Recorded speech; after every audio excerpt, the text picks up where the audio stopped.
Hello dear friends, स्वागत है आपका अपने यूट्यूब चैनल एसडी एजुकेशन पर।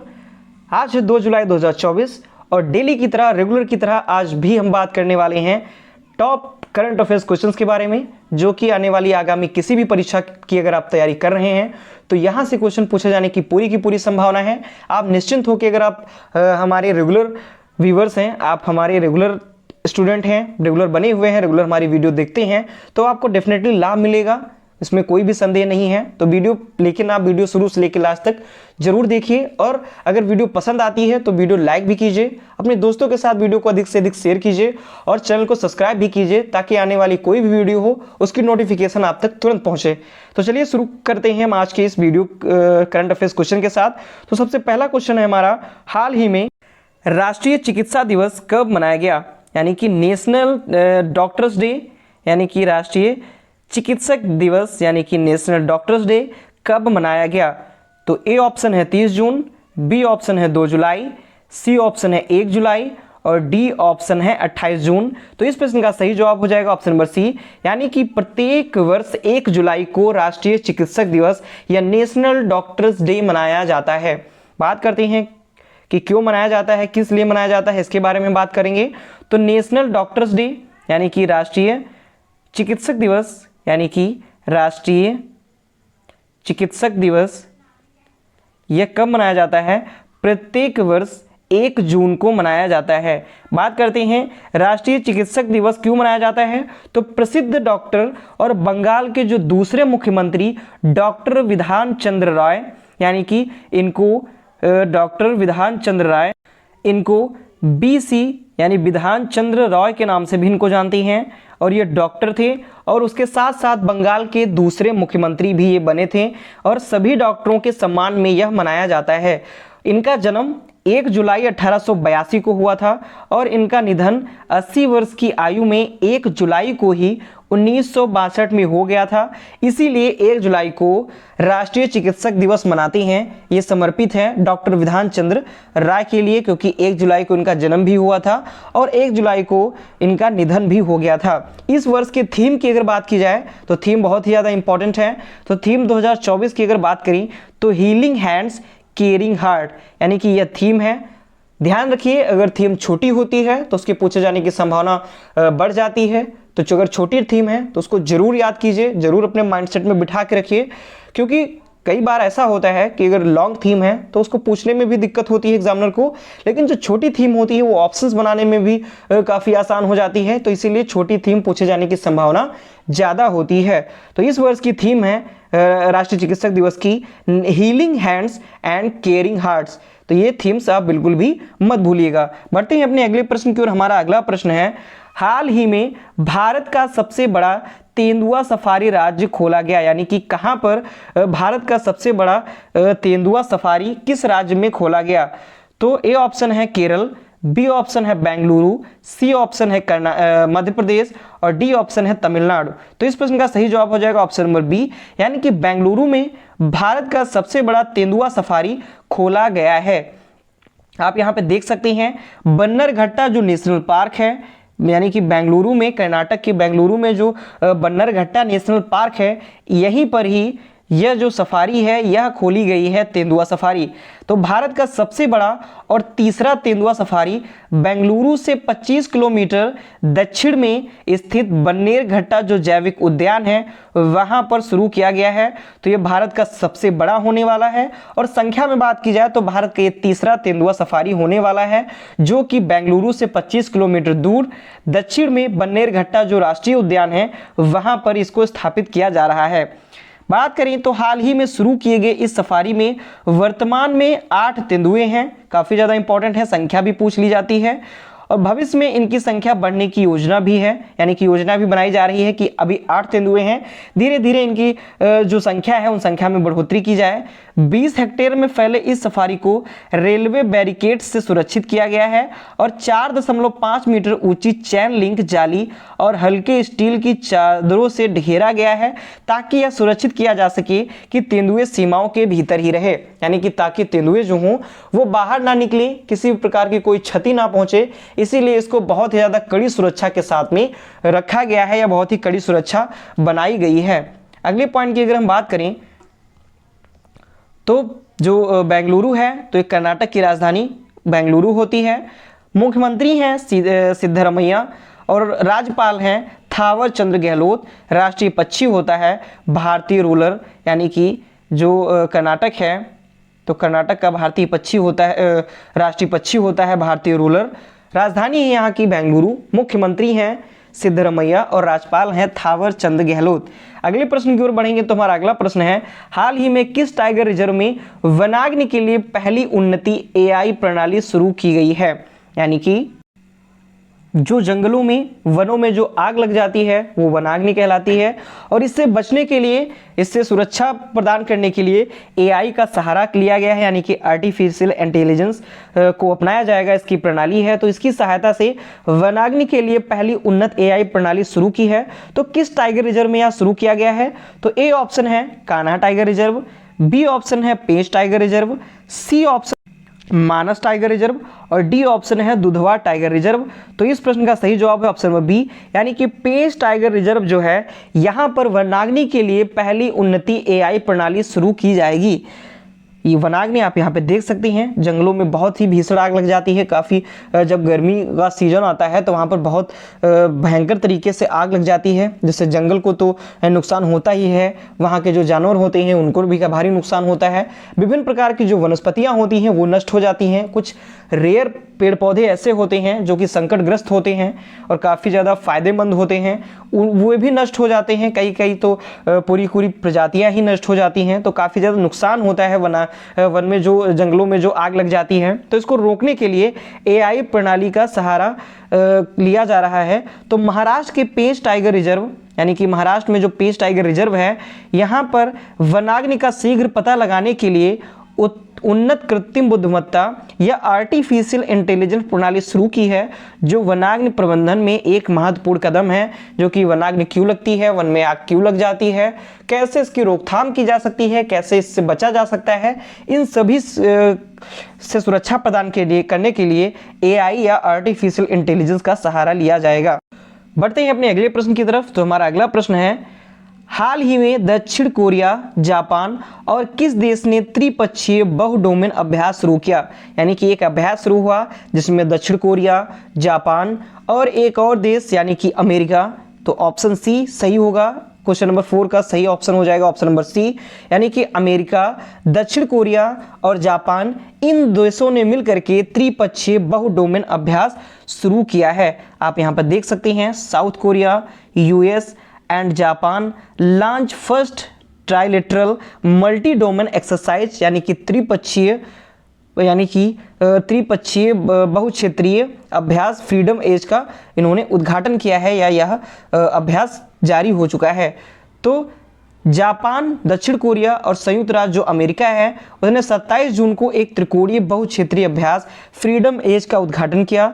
अभ्यास के निष्पादन की जो घोषणा है अगस्त 2023 में कैंप डेविड शिखर सम्मेलन और जापान आरओके और अमेरिका रक्षा मंत्री स्तरीय बैठक में की गई थी, जो जून में सांग्री ला वार्ता के दौरान हुई थी।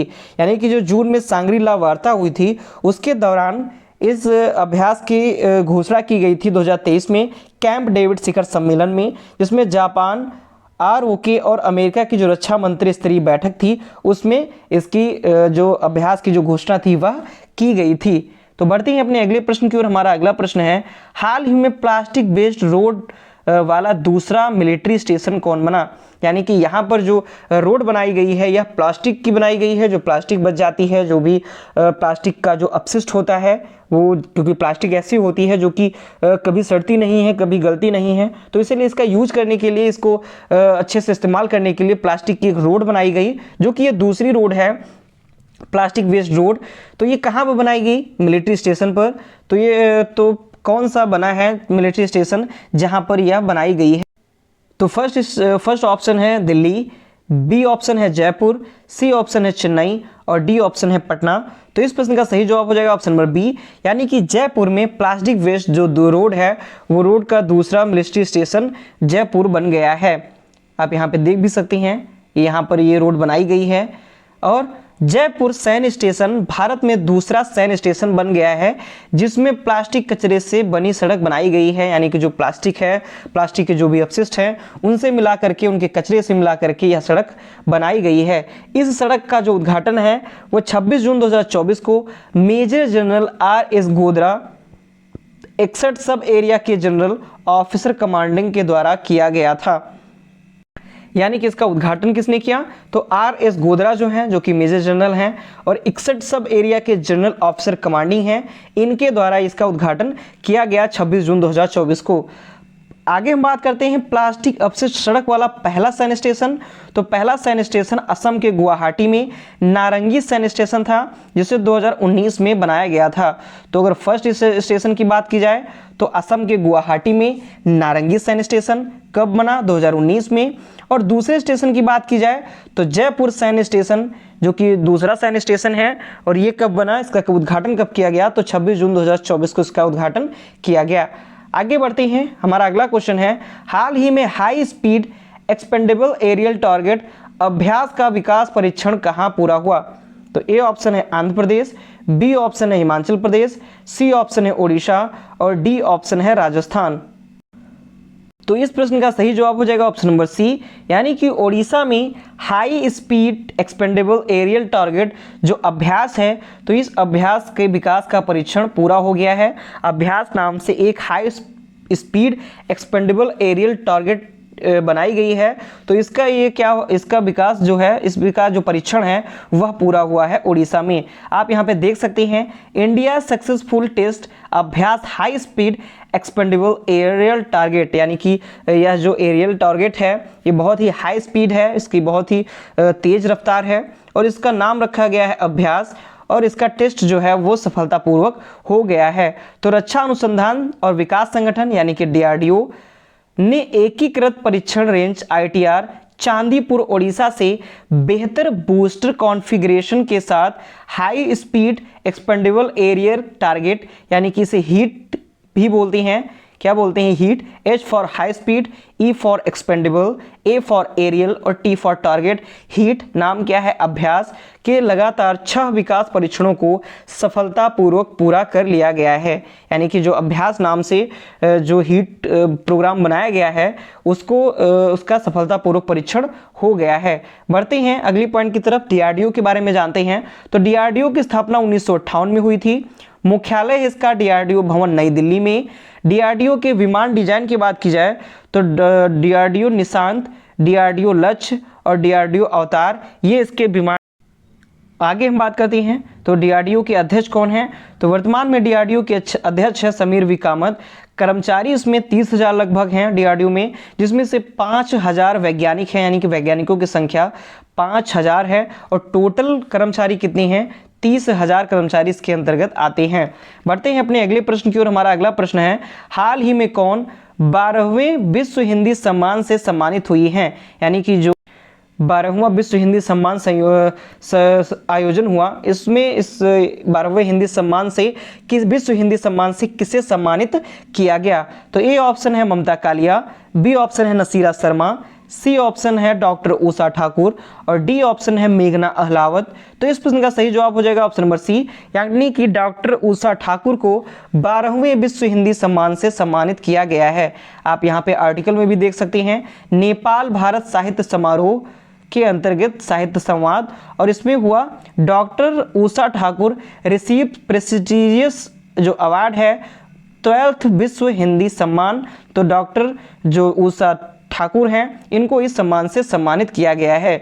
तो उषा ठाकुर को नेपाल में, यानी कि आयोजन कहाँ हुआ? नेपाल में भारतीय दूतावास द्वारा आयोजित हिंदी संवाद कार्यक्रम में हिंदी साहित्य के विकास में उनके योगदान के लिए 12वें विश्व हिंदी सम्मान से सम्मानित किया गया। उन्होंने हिंदी और नेपाली में 40 से अधिक साहित्य का अनुवाद किया है और हिंदी भाषा को मजबूत किया है, यानी कि नेपाल में हिंदी भाषा को मजबूत करने के लिए, हिंदी भाषा का प्रचार प्रसार करने के लिए, इसको बहुत ही सम्मान प्रदान करने के लिए हिंदी भाषा को, इसके लिए 12वें विश्व हिंदी सम्मान से उषा ठाकुर को सम्मानित किया गया है। और ये किसके द्वारा सम्मानित किया गया? तो भारतीय जो दूतावास है नेपाल में उसके द्वारा ये सम्मानित किया गया। बढ़ते हैं अपने अगले प्रश्न की ओर। हमारा अगला प्रश्न है, हाल ही में टाटा सन्स कहाँ 650 करोड़ रुपए की लागत से मंदिर संग्रहालय या फिर मंदिर म्यूजियम का निर्माण करेगी या निर्माण करेगा टाटा सन्स। 650 करोड़ रुपए की लागत होगी इसकी। तो ये बनाया जाएगा अयोध्या में, यानी कि ऑप्शन नंबर बी, अयोध्या में मंदिर संग्रहालय या मंदिर म्यूजियम का निर्माण किया जाएगा और इसकी लागत होगी 650 करोड़ रुपए। और ये किसके द्वारा बनाया जाएगा? जो टाटा ग्रुप सन्स हैं, टाटा सन्स हैं, उसके द्वारा बनाया जाएगा। आप यहाँ पे आर्टिकल भी देख सकती हैं इस मतलब कि टाटा सन्स के द्वारा, यानी उत्तर प्रदेश की कैबिनेट है, इन्होंने प्रस्ताव भी दे दिया है कि अयोध्या में 650 करोड़ रुपए की लागत से मंदिरों का संग्रहालय यानी कि म्यूजियम बनाया जाएगा। मंदिरों का बनाने के लिए जो टाटा सन्स हैं, इसके प्रस्ताव को मंजूरी भी दे दी गई है और वहां पर अब मंदिर संग्रहालय बनाया जाएगा। कहां? अयोध्या में 625 करोड़ रुपए की लागत से। अगले प्रश्न की तरफ हम बढ़ेंगे। हमारा अगला प्रश्न है, हाल ही में विश्व में पहली बार किस देश में गैसीय पशुओं पर उत्सर्जन कर लगाया गया? यानी कि जो ऐसे पशु हैं जो गैस का उत्सर्जन करते हैं, उन पर कर या टैक्स लगाया गया। काफ़ी ज़्यादा थोड़ा अजीबोगरीब मामला है कि ऐसे पशु जो गैस उत्सर्जित करते हैं, यानी कि गैस निकालते हैं, गैस उत्सर्जित करते हैं, उन पशुओं पर टैक्स लगाया गया। तो पहली बार ये हुआ है, किसी भी देश के द्वारा ये पहली बार किया गया है। तो ए ऑप्शन है अमेरिका, बी ऑप्शन है रूस, सी ऑप्शन है डेनमार्क और डी ऑप्शन है स्वीडन। तो इस प्रश्न का सही जवाब हो जाएगा ऑप्शन नंबर सी, यानी कि डेनमार्क के द्वारा पहली बार ऐसा किया गया है कि ऐसे पशु जो गैस उत्सर्जित करती हैं या गैस निकालती हैं, उन पर टैक्स लगाया जाएगा। आप यहाँ पे देख सकते हैं, चाहे गाय हो या बकरी हो, कोई भी ऐसे पशु हैं जो गैस का उत्सर्जन करती हैं, उनके ऊपर टैक्स लगाया जाएगा। तो डेनमार्क में गैसीय गायों, सुअरों पर कार्बन टैक्स लगाया जाएगा, जो दुनिया में पहली बार होगा। डेनमार्क 2030 में एक अभूतपूर्व नीति लागू करने जा रहा है, जिसके तहत पशुपालकों पर उनकी गायों, भेड़ों और सुअरों द्वारा उत्सर्जित ग्रीन हाउस के लिए कर लगाया जाएगा। यानी कि 2030 तक की एक अभूतपूर्व नीति लागू करेंगे कि जैसे जितने भी पशुपालक हैं जो गाय, भेड़, सुअर ये जो भी पालती हैं, तो अगर उनके द्वारा ग्रीन हाउस गैस उत्सर्जित की जाती है तो उन पर टैक्स लगाया जाएगा। अगले प्रश्न की तरफ बढ़ते हैं। हाल ही में किसे अगला विदेश सचिव नियुक्त किया गया? यानी कि किसको अगला विदेश सचिव नियुक्त किया गया है? तो ए ऑप्शन है संजीव जैन, बी ऑप्शन है विक्रम मिस्त्री, सी ऑप्शन है संजीव मारीवाल और डी ऑप्शन है अखिल गुप्ता। तो इस प्रश्न का सही जवाब हो जाएगा ऑप्शन नंबर बी, यानी कि विक्रम मिस्त्री जो हैं, इनको अगला विदेश सचिव नियुक्त किया गया है। आप यहाँ पे देख सकते हैं, ये विक्रम मिस्त्री जी हैं और इनको ही अगला विदेश सचिव नियुक्त किया गया है। तो भारतीय विदेश सेवा के अधिकारी यानी कि आईएफएस इंडियन फॉरेन सर्विस के ये अधिकारी हैं विवेक मिस्त्री, इनको भारत का अगला विदेश सचिव नियुक्त किया गया है।